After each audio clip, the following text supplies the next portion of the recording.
Hi hello ಎಲ್ಲರಿಗೂ ನಮಸ್ಕಾರ friends ಇವತ್ತು ಸಂಜು ಸ್ಯಾಮ್ಸನ್ ಅವರ ಬಗ್ಗೆ ತಿಳ್ಕೊಳ್ಳೋಣ. ಯಾಕಂದರೆ ಅವರು ಇಂಡಿಯಾ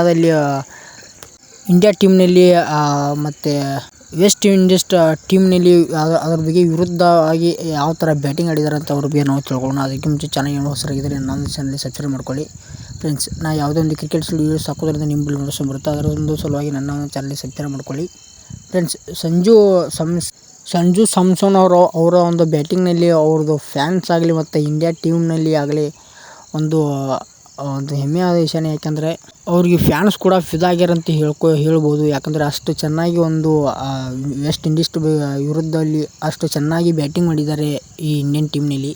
ಅವ್ರದ್ದು ಒಂದು ಬ್ಯಾಟಿಂಗ್ ನೋಡಿ ಹೊಳ್ಳಿ ಇಂಡಿಯನ್ ಟೀಮ್ನಲ್ಲಿ ಕೂಡ ಅಂಥ ಅದೃಷ್ಟಗಳು ಶಾಕ್ ಕೂಡ ಆಗಿದ್ದಾರೆ. ಯಾಕಂದರೆ ಇಷ್ಟು ಚೆನ್ನಾಗಿ ಬ್ಯಾಟಿಂಗ್ ಮಾಡಿ ವೆಸ್ಟ್ ಇಂಡೀಸ್ ಟೀಮ್ನಲ್ಲಿ ಕೂಡ ಗೆದ್ಕೊಂಡರು.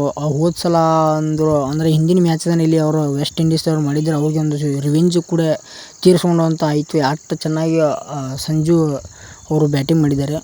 ಅದೇ ಸರಿಯಾದ ಟೈಮಲ್ಲಿ ಮತ್ತು ಇಂಡಿಯನ್ ಟೀಮ್ಸಲ್ಲಿ ಬುಮ್ರಾ ಅವರು ಕೂಡ ಒಂದು ವಿಕೆಟನ್ನು ಕೂಡ ಒಂದು ವಿಕೆಟನ್ನು ಔಟ್ ಮಾಡಿದ್ದಾರೆ. ಅವರು ಕೂಡ ಅದರಲ್ಲಿ ಸ್ವಲ್ಪ ವಿಕೆಟನ್ನು ಹೋಗಿದ್ದರಿಂದ ಅವ್ರಿಗೂ ಟೀಮ್ನಲ್ಲಿ ಸ್ವಲ್ಪ ಡೆವಲಪ್ಮೆಂಟ್ ಆಗೋದು ಚಲೋ ಇದಾಯಿತು. ಅಂದರೆ ವೆಸ್ಟ್ ಇಂಡೀಸ್ ಟೀಮು ಸ್ವಲ್ಪ ಕಾಳಜಿ ಹಿಂದೆ ಜರಿಯಿತು. ಸಂಜು ಸ್ಯಾಮ್ಸನ್ ಅವರು ಈ ಬ್ಯಾಟಿಂಗ್ ಆಡೋದು ನೋಡಿದ್ರೆ ಹಿಂದಿನ ಅಂದರೆ ನಮ್ಮದು ಇಂಡಿಯನ್ ಟೀಮ್ನಲ್ಲಿ ಎಲ್ಲ ಫ್ಯಾನ್ಸ್ ಆಗಲಿ ಮತ್ತು ಇಂಡಿಯನ್ ಟೀಮ್ನಲ್ಲಿ ಕೂಡ ಹೇಳ್ಕೊಬೋದು, ರಿವೆಂಜ್ ನಾವು ಅವರು ಹೋದ ಸಲ ಆಡಿದ್ದು ಇದರಿಂದ ನಾವು ರಿವೆಂಜ್ ಇದೊಂದು ಟೀಮ್ನಲ್ಲಿ ಇದೊಂದು ಸೀಸನ್ನಲ್ಲಿ ನಾವು ಅವ್ರಿಗೆ ರಿವೆಂಜನ್ನು ನಾವು ತೀರಿಸ್ಕೊಂಡ್ವಿ ಅಂತ ಹೇಳ್ತಾರೆ ಅವರು.